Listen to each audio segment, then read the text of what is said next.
بسم الله الرحمن الرحيم الحمد لله رب العالمين والصلاة والسلام على سيدنا ومولانا محمد وعلى آله وصحبه وأزواجه وذريته أجمعين. اللهم ربنا أرنا الحق حقا وارزقنا اتباعه وأرنا الباطل باطلا وارزقنا اجتنابه. اللهم أرنا حقائق الأشياء كما هي. ربنا زدنا علما وعملا وإخلاصا يا رب العالمين. اللهم انصر إخواننا المجاهدين في غزة. اللهم انصرهم على عدوك وعدوهم إنك على كل شيء قدير. اللهم فرج عن إخواننا في غزة وفي فلسطين كلها.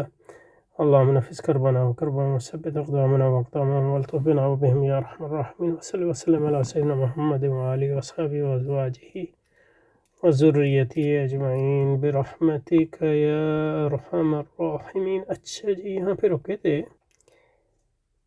یہاں سے ہم شروع کر رہے تھے. پروفیسر وائٹ ہیڈ نے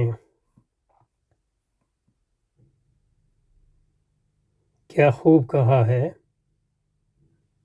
کہاں گیا professor Whitehead? Professor Whitehead نے کیا خوب کہا ہے.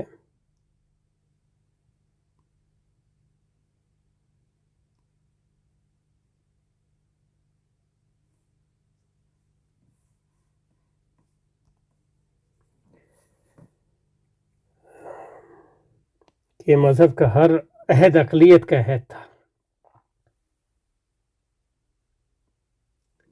انگریزی میں ہے that is why Professor Whitehead has acutely remarked that the ages of faith are the ages of rationalism. ہر تو وہ نہیں کہہ رہا، لیکن ایک ہے مذہب کے دو ادوار جو ہیں اقلیت کی طرح. ریشنلزم اور اقلیت کا مختلف چیزیں ہیں، لیکن یہ کہ ذرا پیچھے سے پڑھ لیں تاکہ جو ہے ترتیب قائم رہے، اور پھر دیکھیں گے یہ اقلیت کا کیا معنی ہے. یہاں سے تھا کہ لہذا اگر مذہب کی غرض و غایت اس پہ بحث کر چکے ہیں تو دوبارہ نہیں کریں گے، الا کہ کوئی نئی بات ذہن میں آ گئی. تو لہذا اگر مذہب، ظاہر مذہب ہمارا دین ہے، لیکن یہ کہ جہاں یہ ریلیجن کی، لہذا مذہب اگر کی غرض و غایت ہی یہ ہے کہ ہمارا ظاہر و باطن بدل ڈالے، اس کی رہنمائی کرے، تو اور بھی ضروری ہے کہ نام حقائق کے بارے میں جن پر اس کا وجود مشتمل ہے، یعنی مذہب کا، اس میں کوئی نزاع باقی نہ رہے. نہیں، نزاع تو باقی رہے گا جب تک دنیا جو ہے، اگر دار امتحان ہے تو نزاع کیسے نہیں باقی رہے گا. تو کہتے ہیں now since the transformation and guidance of man's inner and outer life is the essential aim of religion, it is obvious that the general truths which it embodies must not remain unsettled. So اصل میں انگریزی میں یہ معنی نہیں آ رہا نزاع باقی نہ رہے، unsettled نہیں، یعنی مطلب یہ کہ مذہب جن اصولوں پر مشتمل ہے، مذہب کے اندر جو ہے اس پہ ایک حتمی رائے ہونی چاہیے. تو کہہ رہے ہیں مذہب جو ہے اس کا مقصد ہے کہ انسان کے ظاہر و باطن کو بدل دے.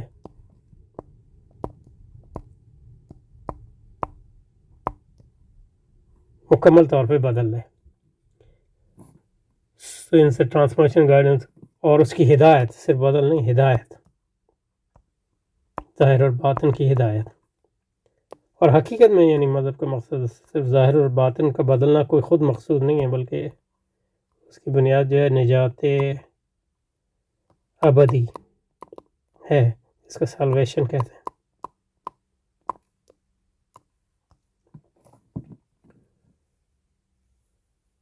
تو now since the transformation and guidance of man's inner and outer life is the essential aim of religion, it is obvious that the general truth، عام حقائق جس کو انہوں نے ترجمہ کیا جنرل ٹروتھ،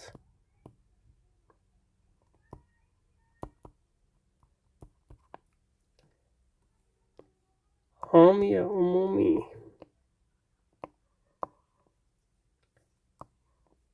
یعنی مسئلہ یہ کہ خدا خالق ہے، دنیا میں دنیا عارضی ہے، انسان کی زندگی کا مقصد جو ہے عبادت رب ہے، اصل فلاح جو ہے اخروی فلاح، یہ اسلام کے مثلاً عمومی دعوی ہے.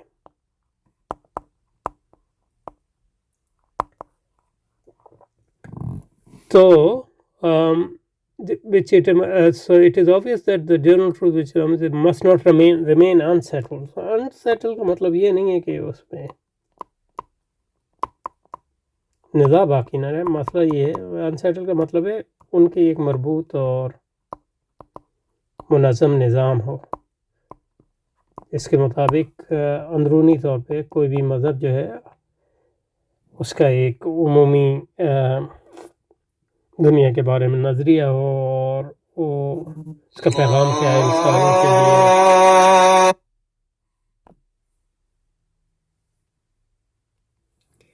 انسانوں کے لیے وہ پیغام کیا ہے، وہ انسیٹل نہ ہو. مطلب یہ ہے کہ وہ اس کا ایک مربوط اور منظم اور مرتب نظام جو ہے مذہب نے وضع کیا ہو، اس کے دلائل دیے ہوں اور دلائل کے پیچھے جو جس قسم کی تعقل کام کر رہا ہو اس کو ترتیب دیا ہو وغیرہ وغیرہ علوم کی شکل میں. یہ بات کہہ رہے ہیں کہ مطلب یہ کہ صرف مبہم بات نہ ہو، مکمل ایک نظام ہو، اس کے پیچھے دلائل ہوں. اور یہ انسیٹل کا مطلب مجھے یہاں یہ لگ رہا ہے، لیکن اردو میں جو ترجمہ کیا ہے اس میں آپ نے کہا ہے کہ لہٰذا اگر مذہب کی غرض و غایت یہ ہے کہ ہمارا ظاہر و باطن بدل ڈالے، اس کی رہنمائی کرے، تو اس کے لیے بھی ضروری ہے کہ عام حقائق کے بارے میں جس پر اس کا وجود مشتمل ہے مذہب کا وجود وچ اٹ امباڈیز، یعنی عمومی جو دعاوی ہیں. سچائی کا مطلب یعنی حقائق سے زیادہ جو بات کانٹیکس میں اس کا ترجمہ جو ہونا چاہیے وہ دعاوی ہے جس پر جو ہے ایک مذہب مشتمل ہے. must not remain unsettled، اس میں کوئی نزاع باقی نہیں ہے. نزاع نہیں، unsettled. دیکھیں دوسرے اردو ترجمہ اس میں کیا کیا انہوں نے. ندیم نیازی صاحب نے جو ترجمہ کیا unsettled کا وہ کی ہے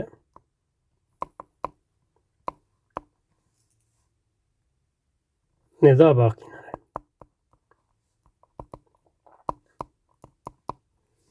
جبکہ دوسرے جو صاحب ہیں دوسرا ایک ترجمہ ہے اس پتہ نہیں کس کا ہے، لیکن یہ کہ انہوں نے کیا ہے ابھی پتہ تو چل سکتا ہے لیکن اب مجھے یاد نہیں ہے کس کا ہے. بے تصفیہ انہوں نے کیا ہے مذہب کو زندگی ہم والے عام حقائق بے تصفیہ نہ رہ جائیں.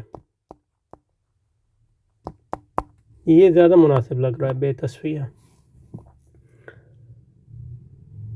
بہرحال آگے چلتے ہیں.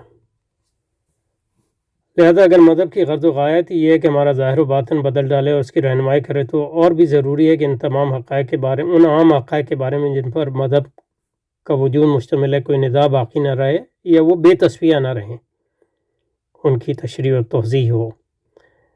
یہ کیسے ہو سکتا ہے کہ ہمیں اپنے اعمال و افعال کی بنا کسی ایسے اصول پر رکھیں جو بجائے خود مشتبہ ہو. لیکن اب مطلب پہلے دیکھیں انگریزی میں کیا ہے. انگریزی میں کیا ہے no one would sorry it's obvious that the general truth which it embody must not remain. No one would hazard action on the basis of a doubtful principles of conduct. Indeed a view of its function conduct. So یہ کیسے ہو سکتا ہے کہ ہم اپنے اعمال کی بنیاد کسی ایسے اصول پر رکھیں جو بجائے خود مشتبہ ہوں. لیکن اس میں دو باتیں ہیں. کہہ رہے ہیں کہ اپنے اعمال کی بنیاد ہم، اعمال سے مراد مطلب زندگی، پوری زندگی کی بنیاد، اور زندگی نصب العین سب کی بنیاد جو ہے مشتبہ اصول پہ نہیں رکھ سکتے.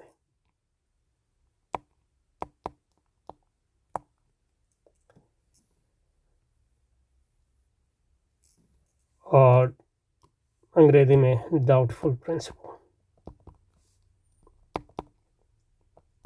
لیکن اس میں جو چیز اہم ہے یاد رکھنے کی کہ مشتبہ وہ میرے نزدیک ایک چیز اگر یقینی ہے، اس کا یہ مطلب نہیں ہے کہ وہ دوسروں کے نزدیک تو جو بھی چیز ہے، یعنی میں اپنے عمل کی بنیاد جس پہ چیز پہ رکھ رہا ہوں مجھے اس پہ یقین ہے اور میرے نزدیک وہ غیر مشتبہ ہے، میرے پاس اس کے یعنی دلائل ہیں جو مجھے مطمئن کر رہے ہیں۔ ضروری نہیں ہے کہ وہ دلائل دوسروں کو مطمئن کریں، کہ میرے یقین کی بنیاد میرے اپنے اطمینان پہ ہے، لیکن اس کا مطلب یہ نہیں ہے کہ وہ دوسروں کے نزدیک بھی مشتبہ نہیں ہے۔ یہ ایک اہم بات ہے۔ اچھا، اور مجھے اپنے ذاتی یقین کے لیے دوسروں کے اشتباہ کو دور کرنے کی کوئی ضرورت نہیں، الا یہ کہ میں اپنا میرا جو دوسروں کے اشتباہ کو دور کرنے کی ضرورت دو طرح سے پیش آ سکتی ہے۔ ایک یہ ہے کہ دوسرے اگر اعتراض کریں مجھ پر اور میرے پاس اس کا جواب نہ ہو تو میرا جو یقین ہے وہ بھی تحلیل ہو سکتا ہے۔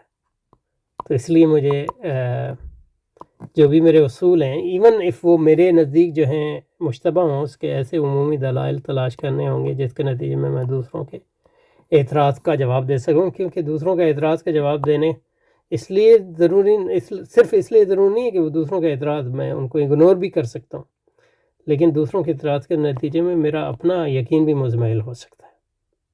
تو دوسروں کے اعتراض کے جوابات کا صرف یہ مقصد نہیں ہے کہ دوسروں کو پرسویٹ کرنا یا ان کو چپ کروانا، بلکہ اس سے مطلب میرے اپنے جو یقین کا بھی اس سے تعلق ہے۔ اور دوسرا یہ کہ اگر میرا جو میرے اصول ہیں وہ دعوتی ہیں، یعنی میں دوسروں کو اس کی طرف بلانا چاہ رہا ہوں، تو ظاہر ہے کہ میرے پاس اس کی عمومی جو ہے دلیل ہونی چاہیے۔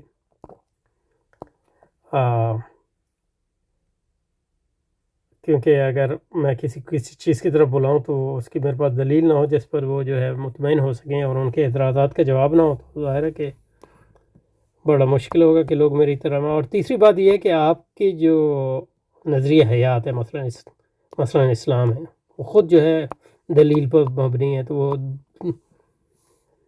دوسروں سے دلیل مانگتا ہے، یعنی مشرکین سے۔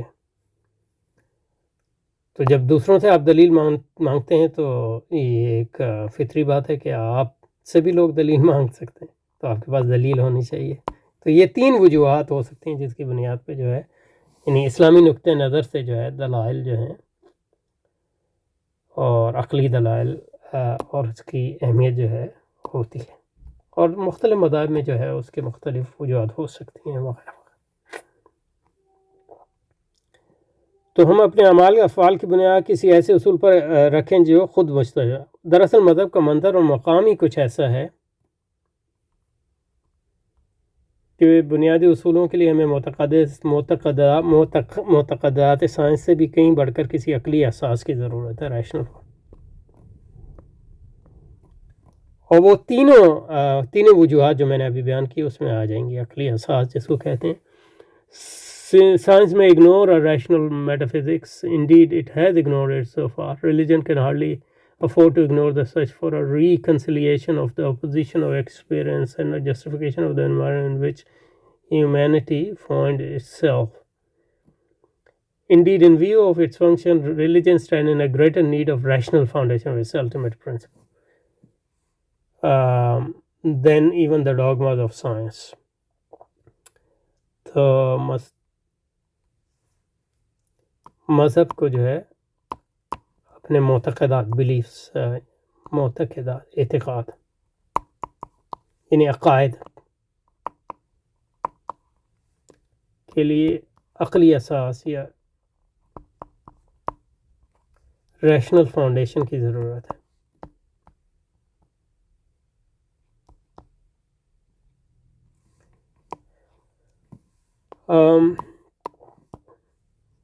ریشنل فاؤنڈیشن کی کیوں ضرورت ہے؟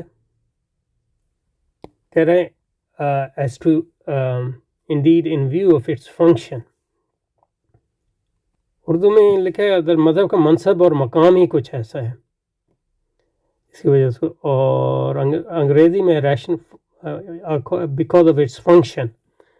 اور یہ جو دوسرا ترجمہ ہے اس میں کیا کیا ہے، یقین طور پر اپنے وظیفے کے اعتبار سے تو انہوں نے صحیح ترجمہ کیا ہے فنکشن. مذہب کا کیا فنکشن ہے؟ اب یہاں یہ مذہب کی عمومی بات کر رہے ہیں، مذہب کا کیا فنکشن ہے.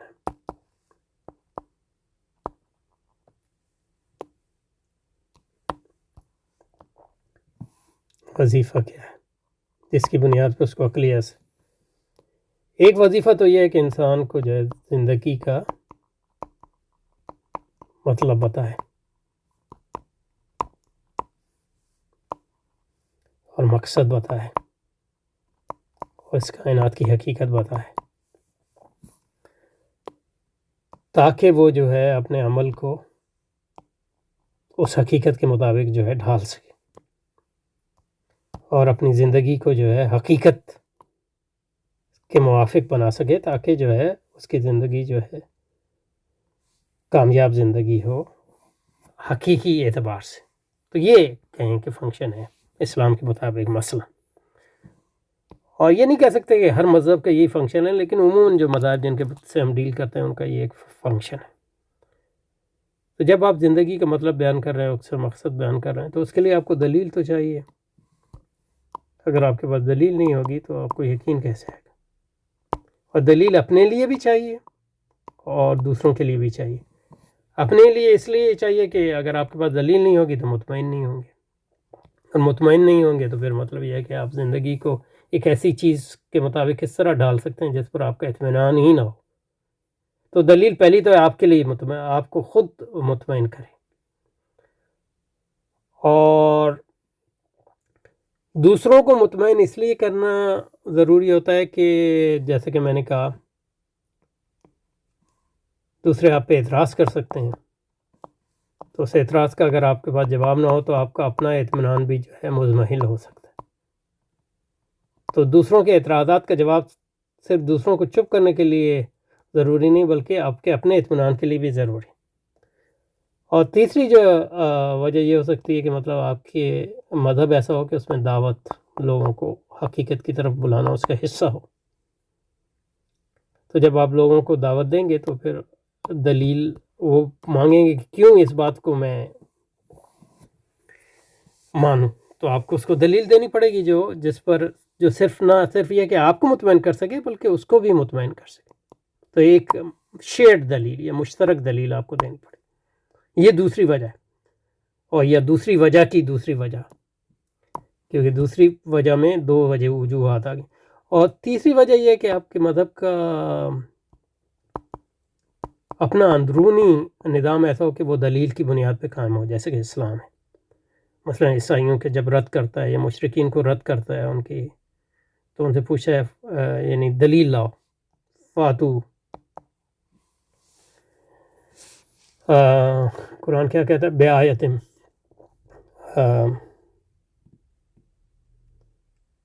دلیل کے لیے قرآن کیا لفظ استعمال کرتا ہے؟ یعنی ہاتو برہانکم، ان کو اب برہان اپنی دلیل لاؤ، ایویڈنس لاؤ اگر تم سچے ہو. تو جب وہ دوسروں سے دلیل مانگتا ہے تو یہ تو ایک طبعی بات ہے کہ لوگ آپ سے بھی دلیل مانگیں. اور اس کا یہ نہیں مطلب، اور بھی اس کی دلائل دے سکتے ہیں کہ رسول اکرم کی زبان سے قرآن میں کہلوایا گیا کہ میں فرما دیجئے کہ میں جو ہوں اور میرے جو ماننے والے ہیں بصیرت کی بنیاد پہ اس راہ پہ چلیں، یعنی کوئی اندھی تقلید نہیں کر رہے، دلیل کی بنیاد پہ، حقیقت کی بنیاد پہ چل رہے ہیں. تو یہ تینوں وجوہات کی بنیاد پہ جو ہے، اس کو آپ کہہ سکتے ہیں کہ یہ ریشنل، اس کو آپ کہہ سکتے ہیں ریشنل جسٹیفیکیشن، جو میں نے یہ تینوں چیزیں بیان کی، نظام دلائل. لیکن اس سے یہ مطلب نہیں ہے کہ مذہب کو کوئی فلسفیانہ بنیاد پہ دلیل کی ضرورت ہے یا فلسفیانہ دلیل کی. لیکن یہ کہ آپ کے اگر مخاطب فلسفی ہوں تو ظاہر آپ کو پھر فلسفیانہ دلیل سے بھی ٹیکل کرنا پڑے گا. اور یہ کس قسم کی دلیل آپ دیں گے اور دلیل کس کو کہتے ہیں، یہ تاریخی اور معاشرتی تغیر کے ساتھ بدلتی رہتی ہے. تو جن معاشروں میں جو ہے فہم عامہ کی بنیاد پر دلائل دیے جاتے تھے، تو وہاں فہم عامہ کی بنیاد پہ اساس فراہم کی۔ جن معاشروں میں فلسفیانہ دلائل کا غلبہ ہے تو پھر فلسفیانہ دلائل جو ہے وہ ان کے تناظر میں آپ کو دلیل دینی پڑے گی، اور جن معاشروں میں سائنس جس کو ہم کہتے ہیں اس کا غلبہ ہے تو پھر سائنسی دلیل آپ کو دینی پڑے گی، یا ایسی دلیل دینی پڑے گی کہ جو سائنسی زبان میں آپ بیان کر سکیں۔ اصل مسئلہ یہ ہے کہ دلیل جو ہے، کوئی بھی دلیل ہو، وہ آپ کو خود مطمئن کرنا چاہے، دلیل وہ ہے جو آپ کو مطمئن کر سکے اور دوسروں کو بھی مطمئن کر سکے۔ یہ دلیل کی دو ہی چیزیں، اور دلیل کا مقصد یہ نہیں ہے کہ کوئی ایسی دلیل ہو جس کے بعد ہر ایک کی بولتی بند ہو جائے، تو ایسا تو ہو نہیں سکتا۔ تو دلیل کا مطلب یہ ہے کہ ظن غالب ہی ہے، یہ دلیل یہ نہیں۔ الٹیمیٹ جسٹیفیکیشن تو اس دنیا میں فلسفیوں نے اس کی جو ریشنلسٹ فلسفی ہیں انہوں نے اس پہ بات کی ہے، لیکن یہ ہے کہ الٹیمیٹ جسٹیفیکیشن ہے، جیسا کہ فلسفے کی اپنی تاریخ ہمیں بتاتی ہے، ناممکن ہے، کیونکہ دنیا دار امتحان ہے۔ اگر الٹیمیٹ جسٹیفیکیشن ممکن ہوتی تو پھر تو مطلب یہ ہے کہ امتحان کا کوئی مقصد نہیں تھا، خدا خود اپنے آپ کو دکھا دیتا، اور خدا مطلب یہ ہے کہ ہمیں ایسی دلیل دے دیتا ہے جس کے بعد جو ہے کہ ہمیں کوئی شک کی گنجائش ہی نہ رہتی۔ تو دلیل کا مطلب یہ نہیں ہے کہ وہ دلیل کوئی حتمی دلیل ہو، دلیل کا مطلب یہ ہے کہ وہ دلیل ایسی ہو جو عمومی طور پہ لوگوں کو مطمئن کرنے میں کا اس میں پوٹینشیل یا قوت ہو۔ تو دلائل کی اس نظام کو آپ عقلی اساس کہہ سکتے ہیں، اور اس عقلی اساس کی یعنی اسلام کو بھی ضرورت ہے اور ہر مذہب کو ضرورت ہے، اور کم از کم اسلام جیسے مذاہب کو ضرورت ہوگی، لیکن اس کا مطلب کوئی یعنی لازماً فلسفیانہ جسٹیفیکیشن نہیں ہے۔ اور اس میں اہم بات یہ ہے کہ الٹیمیٹ جسٹیفیکیشن ناممکن ہے۔ تو یہ اچھا، مذہب کا دراصل مذہب کا منصر مقامی کچھ ایسا ہے کہ اس کے بنیادی اصولوں کے لیے ہمیں معتقدات سائنس سے بھی کہیں بڑھ کر کسی عقلی اساس کی ضرورت ہے۔ تو عقلی اساس کو یعنی اسپیسیفک یا کوئی مخصوص چیز نہیں ہے، بلکہ عمومی دلائل کے نظام کا نام ہے، اور دلیل کیا ہے اور کیا نہیں ہے، اور کون سی اچھی دلیل ہے اور کون سی اچھی دلیل نہیں ہے، یہ وقت اور معاشرے اور تاریخ اور کانٹیکس سیاق اور سباق کے مطابق بدلتی رہتی ہے، الا یہ کہ آپ دلیل سے مراد عمومی بہت زیادہ عمومی اصولوں کو لیں، یعنی مطلب یہ کہ ایک جمع ایک تو یہ تضادات نہیں ہونے چاہیے، یا کنسسٹنسی ہونی چاہیے وغیرہ۔ لیکن یہ دلیل کی بہت ہی ایک یعنی بہت ہی ایک بنیادی شکل ہے، اس کی بنیاد پہ کوئی آپ کسی کو کسی چیز کے حق میں بارے میں جو ہے مقنع نہیں کر سکتے، پرسویڈ نہیں کر سکتے۔ جس کو ہم دلیل کہتے ہیں وہ دلیل جو ہے عمومی طور پہ جس دلیل کی بنیاد پہ آپ کسی کو کسی چیز کا قائل کرتے ہیں، وہ دلیل جو ہے کانٹیکسٹ سینسیٹیو ہوتی ہے، یعنی سیاق و سباق سے اس دلیل کی قوت متعین ہوتی ہے۔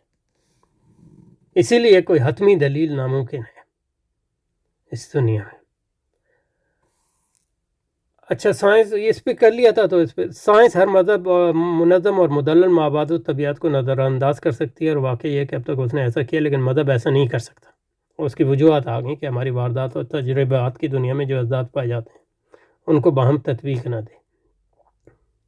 نہیں، یہ تطبیق جو ہے پچھلی بار بھی آیا، یہ مقصد نہیں ہے، مقصد یہ ہے حق میرے لیے کیا ہے اور کس بنیاد پہ میں اس حق کو تسلیم کرتا ہوں، اور اس حق کے بارے میں میرے پاس دلائل کے، یا جس ماحول میں ہمیں پیدا کیا گیا اس کی تصدیق و تثبیت سے انکار کر دیں۔ مذہب ایسا نہیں کر سکتا۔ ٹھیک ہے، پھر اسی پہ بات آگئی دوبارہ پروفیسر وائٹ ہے، یعنی آگے ہم بڑھ نہیں سکے، لیکن ایک ربط جو ہے پیچھے جو ہم نے کیا تھا اس سے دوبارہ جڑ گیا ہے، تو انشاءاللہ اگلی بار ہوپ فلی اس پروفیسر وائٹ ہیڈ سے شروع کریں گے. یعنی پروفیسر وائٹ ہیڈ نے کیا خوب کہا ہے یہاں سے اگلی بار انشاءاللہ شروع کریں. السلام علیکم. سبحانک اللہم وبحمدک نشہد ان لا الہ الا انت نستغفرک ونتوب الیک. وصلی اللہ تعالی علی رسول خیر محمد وآلہ وصحبہ وازواجہ وذریتہ